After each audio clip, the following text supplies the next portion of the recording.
All right, hello and welcome back to some more Avatar. We're in a part 2. Aang received a vision from the previous Avatar when he was in a spirit realm about a potential fiery ball of flames doing something. I'm assuming heading towards the planet. Maybe it already happened, or we don't know. We just got a flash of a big fireball, and maybe that's going to be a problem on top of all the other problems that our little gang is facing at the moment. So yeah, I assume this episode is going to be picking up with the gang trying to get towards this crescent island. There was a beam of light heading towards a statue of the previous Avatar, and Aang needs to try and be there for when that happens, and maybe commune in some way with the previous Avatar and get a little bit of knowledge. Before we jump into the episode, please remember to hit the thumbs up if you enjoy the reaction and the review of the episode that happens afterwards. Leave a comment down below, let me know what you think about this episode, all that good stuff. Subscribe, don't miss any future videos, and I'm nearly doing this in one breath, so let's move on. There are links below for Discord, Twitch, if you enjoy those things as well. Be a part of the community that way. We'd love to see you there. But yeah, let's jump into this next episode, see what happens. Please don't go, Aang. The world can't afford to lose you to the Fire Nation. Neither can I.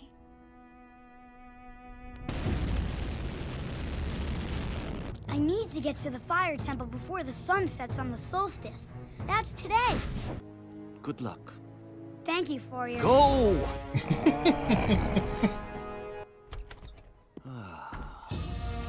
Oh shit, he's naked! He still hasn't got any clothes. What have you got? I'm chasing the Avatar. My father will understand why I'm returning home. You give him too much credit. My brother is not the understanding type. Interesting. Interesting that he would call his brother out like that. He's like, you don't want to be like your dad. I feel those vibes. You don't want to be like that guy. Fire! Fireball!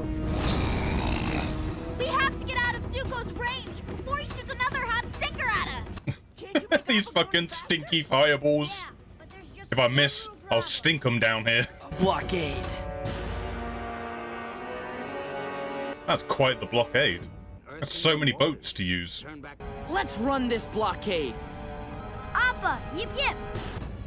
Run the blockade! The Avatar and the Banished Prince. This must be my... Oh my god, this fucking guy. How did he end up here? One of our own. What if it's hit? So be it. It belongs to a traitor. He's so salty. He's so salty about losing last time. Oof. Oof. We need to stop and make repairs. Do not stop this ship. Oh no, Zuko, you're gonna get everyone killed. Jeez.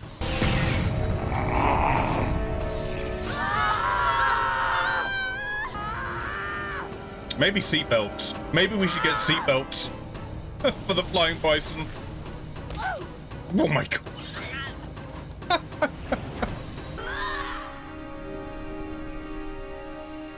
Oh my god, is he gonna kick it? He's gonna kick. Oh. If I saw a child jump off a flying bison and air kick a boulder into oblivion, I'd be like, you know what? You think the Avatar is headed, sir? I'm out. I'm not sure. We're on a collision course.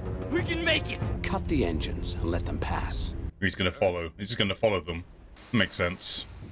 Why interrogate when you can just follow him? Now he's got a big, like, pile of smoke coming out the back. He's gonna be easy to track.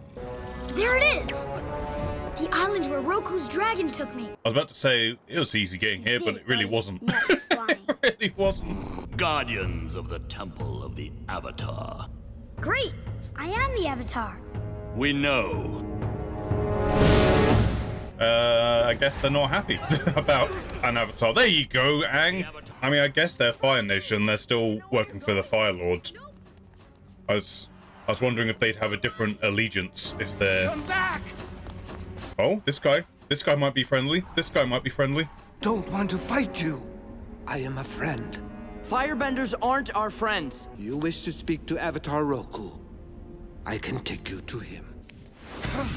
I have secret door. This way. He must be a true believer in the Avatar. Unlike everyone else who sold out, shilling for that Fire Lord.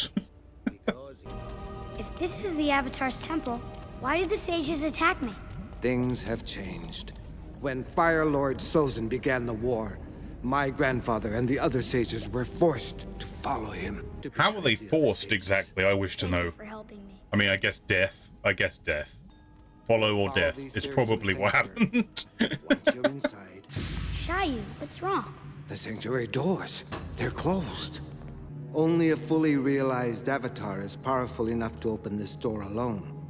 Otherwise, the sages must open the doors together with 5. So like the air door. 5 fire. I think I can help you out.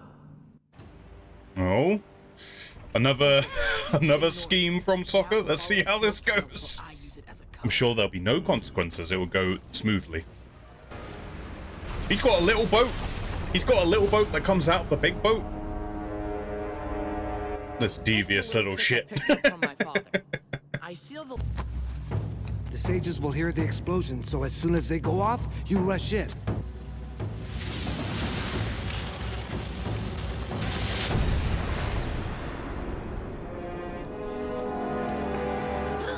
Yep, didn't work. Good try, Sokka, but it did look more like an explosion than firebending. It was just like, boom.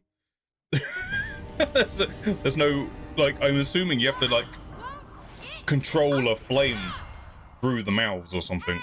Sokka's plan didn't work, but it looks like it did. Did the definition of genius change? All the deceiving, all these schemes and deceiving that's going on today. How did he get in? I don't know, but look at the scorch marks. And down there. He's inside. Open the doors. Oh my god, I can't believe this worked.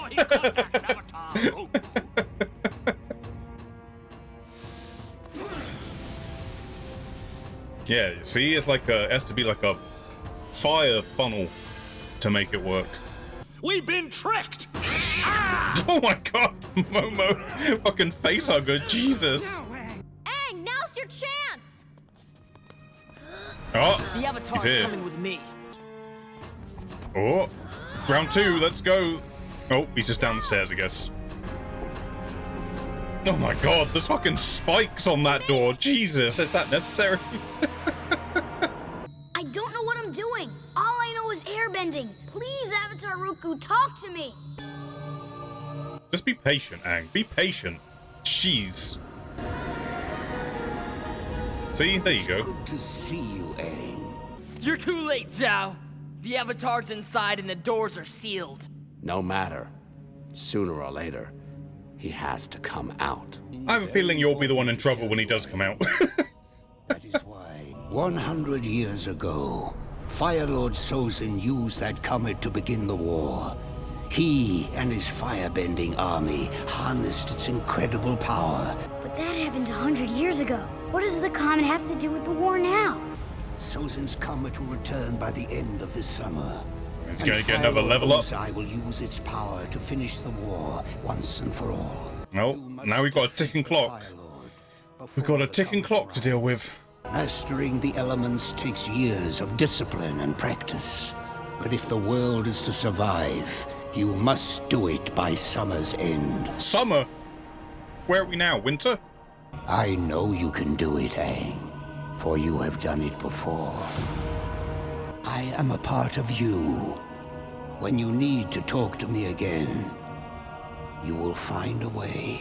It is interesting. It's like, like how much is it? Are they the same person, or are they just a completely new person with the powers that transfer over? I'm ready. Okay, so I'm guessing that my question was answered right there and then.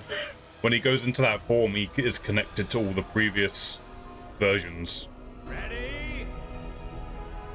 Oh my god, that's terrifying. Fire!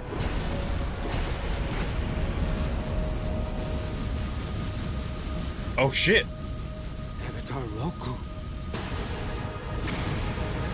Hey, that's pretty fucking cool. God damn. Fucking get out of here, so it's above your pay grade. Go.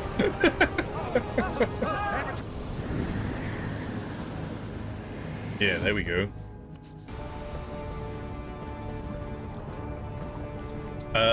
This would be the perfect time for a flying bison.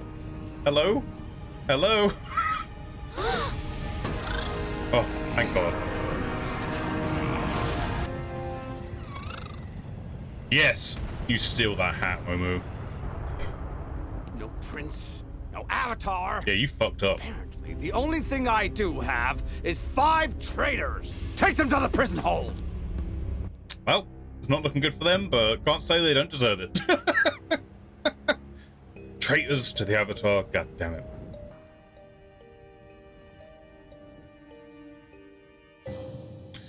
Alrighty. Another fucking jam-packed episode. There was a lot going on there, jeez. Alright, really action-heavy episode there with lots of information jammed in real tight and quick.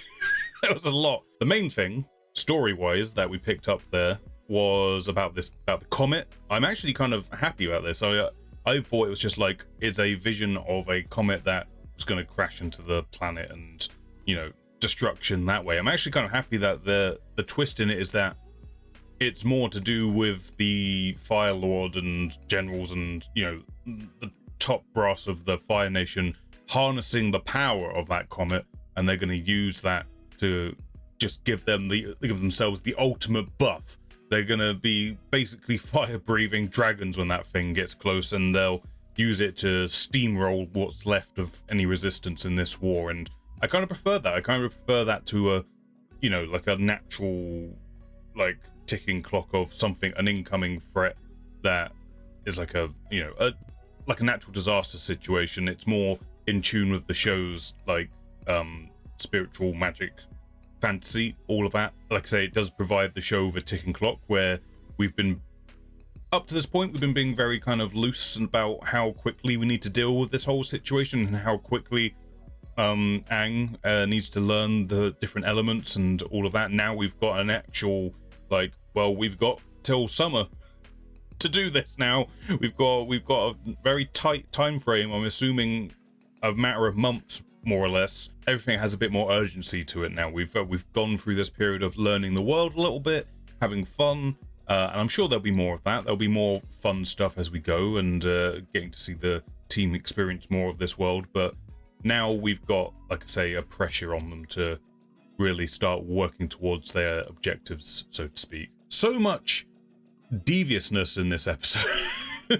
Fucking Zoku trying to use his own damaged ship as a distraction, and then a little tiny ship came out of his big ship, and that was pretty cool. I kind of liked that they had a little boat that came out of the big boat. It was kind of like Thunderbirds or something. So that was fun. I like that. Alas, though, it didn't work, and the general character, who is so salty, still so salty. I mean, I get that impression about most of the Fire Nation, that they're a bunch of salty saltisons who just can't let things go, desperate to prove himself. So I expect there will be some kind of conclusion to this antagonistic relationship between Zoku and him in some way, or the Fire Lord at some point when we meet him potentially, and how that's going to go down. It was interesting actually getting to see the uncle. It felt kind of like the uncle's trying to teach Zoku, like, you don't want to be like your dad. You don't want your dad's approval. Like, you're a better man than him. Like, that's the vibe I get. Like, his uncle is desperate for him to see, Zoku, I mean, that he can be better than that. And he can be what the Fire Nation should be, opposed to what his father, the Fire Lord, has instilled in their nation. And, you know, it feels like that is being built up in the background. So yeah, I'm interested to see where that's gonna go. I kind of like it though. I like that they do seem to be building up Zuku. I keep saying it's switching between Zuku and Zoku. One of them's right, I'm sure. Zoku. Yeah, I'm kind of liking that they are. I mean, he's been more or less like just our kind of antagonist for the most part, but I like that they are building in a layer of doubt in his commitment to what the Fire Nation seemingly stands for. Like, we saw it previously where he decided to go and save his uncle, opposed to sticking to his get the Avatar plan. So we know that he does value the people he cares about, which doesn't seem to be something the general and subsequently his father believe in. So there's all these little things, and I look forward to that getting developed more as we go along. I had questions about how like the reincarnation of the Avatar like works, and I feel like I got somewhat of an answer here in terms of, are they the same person literally reincarnated, or is it just the embodiment of someone who can master all four elements is just passed on to someone completely new? And I feel like I mean, it's kind of been in the other episodes as well, but I think it was more apparent and on the nose here is that there's some kind of form that Aang goes into when his eyes go blue and the tattoos light up and all that, that connects him with the previous avatars in some way, and he can channel all their knowledge and learning. And here we saw he sort of morphed into a spiritual version of the previous avatar, Roku. But yeah, we got to see like him channel his previous self directly, so I guess that goes to kind of explain that question a little bit, like what his actual relation to his previous versions are. Aang is his own person. He isn't like, it's not like Doctor Who's situation where he is the literal same person just with a different face. He is his own person who inherits the knowledge and the abilities of the previous versions, and subsequently that will get passed on again and again and again. And I guess it's a form of reincarnation, but I think ultimately like Aang is a very different person to who Roku was. It's not like the same person, and I think that's part and parcel of what the point of the Avatar is. It's meant to be different people who walk different lives and building up that experience and knowledge as the centuries go on, I guess, and that's how that role in this world works. I wonder how deep into the mythology of what an avatar is and who the original avatar was, and you know, all of that kind of stuff I'm fascinated in. Like, when did that start?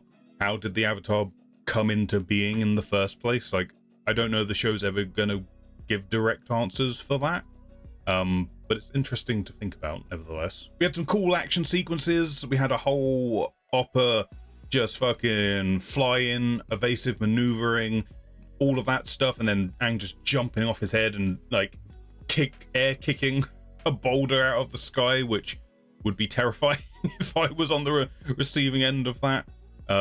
Like, this is him, you know, at base power level right now, and you know, you can see why Fire Nation would be scared of someone who would gain more power, even in his own element of air. Like, he still feels like he's got stuff to learn with that, let alone all the other elements. So yeah, so that's fun. Enjoying how they're being creative with the fight sequences and the action sequences in the show, and how they use the animation to their advantage to display all that. That's fun. Stinky boulders apparently as a weapon. Stinky fireballs as a weapon of choice from the Fire Nation. Really enjoyed the action sequences. And yeah, some mean priests who have sold out their ideals because of the Fire Lord, who I presume was like, yo, follow me or dead. So I guess that just goes to show how corrupt the Fire Nation has become by and large at this stage. And yeah, I am very interested to see more of the Fire Nation, to see if they are all, I mean, we got a little bit here of one guy who was like, hey, I still believe in what our actual job was. So I'm interested to see more of the Fire Nation sort of be depicted in that three-dimensional way, to see if everyone just follows the Fire Lord, or if some people are doing it just because they're scared, and you know, all of that kind of stuff. I don't know if we'll get more of that, but it is interesting again to think about, and hopefully we'll see some of it. But yeah, good episode. I like that it ups the stakes of everything, and yeah, I enjoyed it. Good shit, Avatar. Good job. Thank you for watching this one, guys. If you enjoyed it, please hit the thumbs up. Let me know you liked it. Leave a comment. Let me know what you thought about this episode. And subscribe if you don't want to miss anything else. Links down below for all the things and the bits and the bobs. But that's it for this one. Thank you for watching. I'll catch you on the next one.